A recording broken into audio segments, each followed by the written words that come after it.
আসসালামু আলাইকুম রহমতুল্লাহ। আপনারা দেখতে পাচ্ছেন আমাদের মাদ্রাসা দারুল হুদা ইসলামিয়া মাদ্রাসায় এখন রাত্রি 11টা বেজে 5 মিনিট। এখন আমাদের মাদ্রাসার সমস্ত হিফজ ছাত্র তাহাজ্জুদে পবিত্র কোরআন শরীফ তেলাওয়াত করছেন।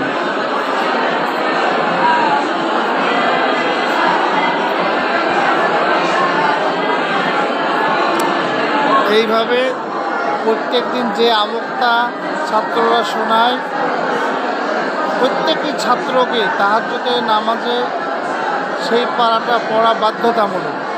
যারা হাফ পারা আমুকটা শুনিয়েছে তারা হাফ পারা পড়বে, যারা এক পারা শুনিয়েছে তারা এক পারা পড়বে।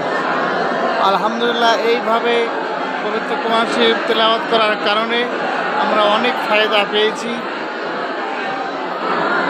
আপনারা সকলে দোয়া করবেন।